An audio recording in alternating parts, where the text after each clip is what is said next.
Hello, I'm Pascal Brackman and I would like to demonstrate how you can make your own thematic routes based on information which already exists on RouteYou, created by other members of the community on RouteYou. And you will see it's pretty powerful to be creative and create your own route. As a demonstration, I would like to create a route based on the cycling classics you probably know, which are very popular in France, Belgium, and the Netherlands, also in Italy. But I'm going to take an example of France and Belgium. I would like to make my own cycling tour as a road bike cyclist, and I'm going to show you how you can do that. This is, to start with, we start with the planner. This is the planner. If I create a route, I'm going to go to the route planner. I can also upload a route, but in this case, I'm going to select the route planner by creating a route.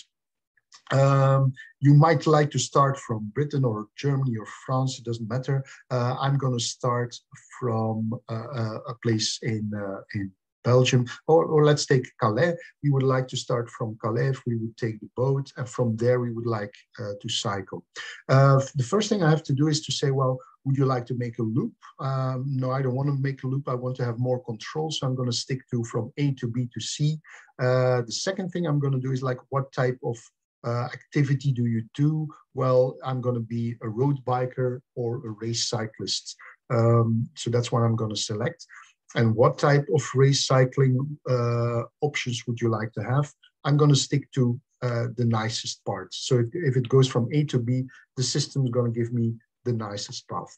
But I have no clue where I should go. I assume now that I don't have any information. So how can the system help me? Well, I'm going to start in Calais.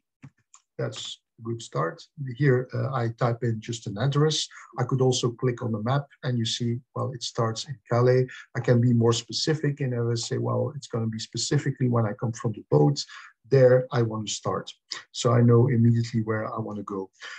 You can see that from there, I can go to Hazebroek, which is a very nice historical place. And the system will tell me to go from this point to Hazebroek along the nicest way. And he doesn't like that.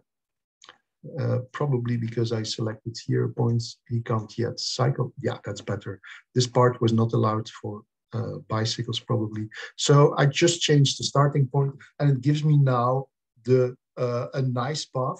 It's not the shortest path, but a nice path, and we will avoid as much as possible busy roads, but it's going to be paved because we took a road bike as a basic example. If you like gravel bike, there's also a gravel option, but that's not for, in this case, the road bikes.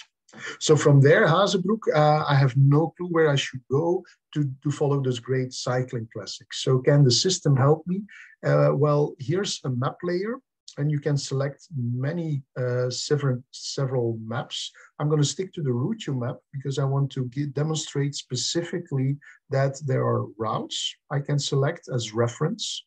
And you will see if I click on it, on the right side, the system tells me, well, can you be a bit more specific what routes you would like to have? So I get a few already here, but of course, I'm only interested in cycling routes. So I don't want walking routes. I don't want gravel bikes. I want race cycle routes. That's what I want.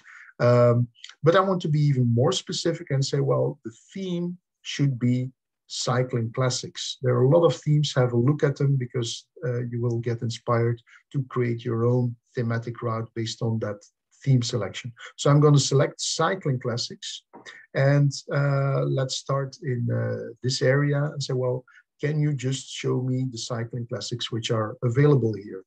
And there are quite a few available. I can even select a language, but I'm not going to do that because I want also to make use of people who made it in another language. I will probably get what it means, the last 100 kilometers of Paris-Roubaix. That's already bingo, that looks good.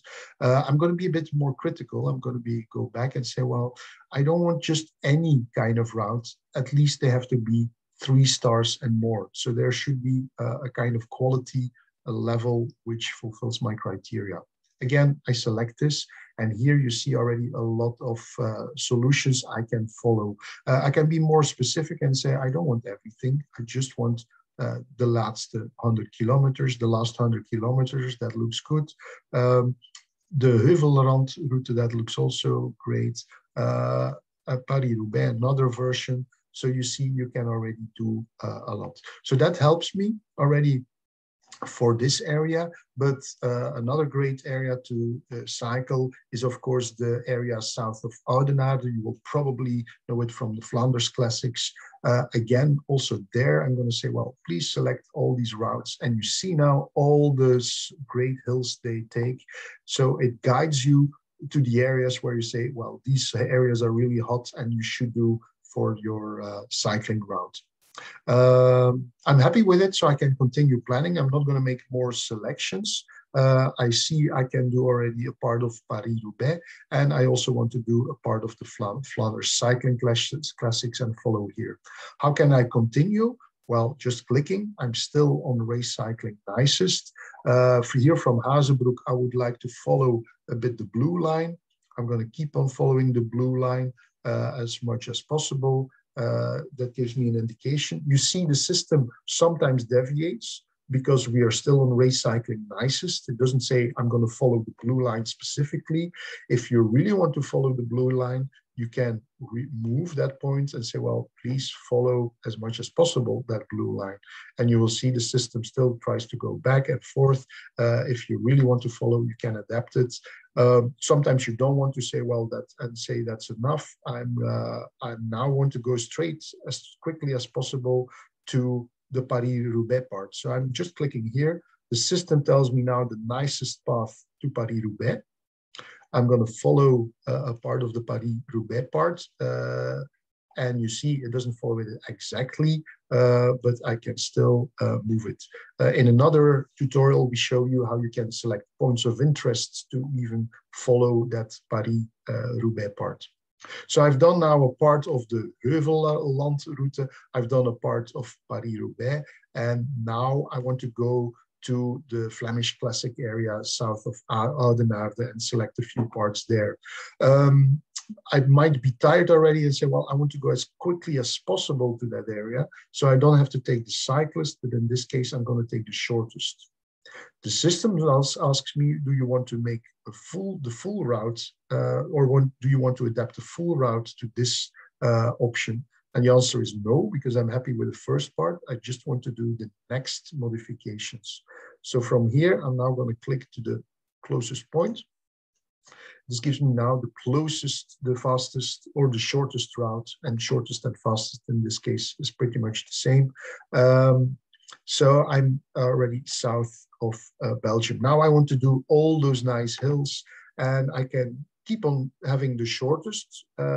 And then you will see that sometimes the system takes a shortcut, like it's shorter there. Again, the same story. You just add another waypoint and indicate is like, no, you want to go there.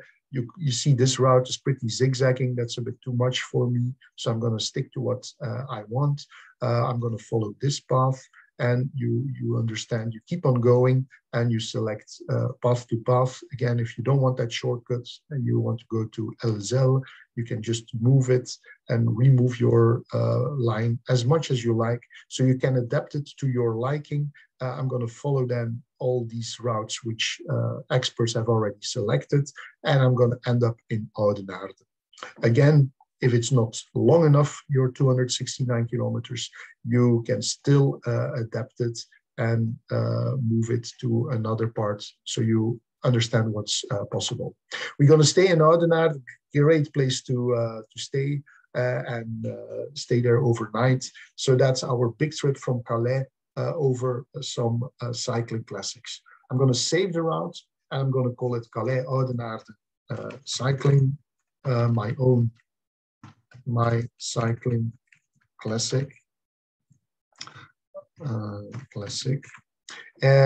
I would recommend you to also give a better description, but I'm going to skip that here. It's as a type race cycling route. I'm going to make it public because I feel happy about it, that I'm done. So I created my thematic route based on classics, cycling classics. You will see that it gives you already a profile, but now I would also like to give you some more information along the route, which is related to cycling classics. How can you do that? Well, first of all, you have a pencil here, and the system allows me to add places of interest. And I'm going to say, well, give me at least 50. I want to have a lot of information. You can even go to 100. I wouldn't recommend you to, but you can if you want to. You can say, well, only my points of interest. I don't have that many there, so I'm going to trust on other points of interest created by others. The distance to the route should be 300 meters or 1 kilometer. I'm going to stick to 300 meters. And the theme of the points of interest should be cycling classics. Where are you? With C, of course. Cycling classics.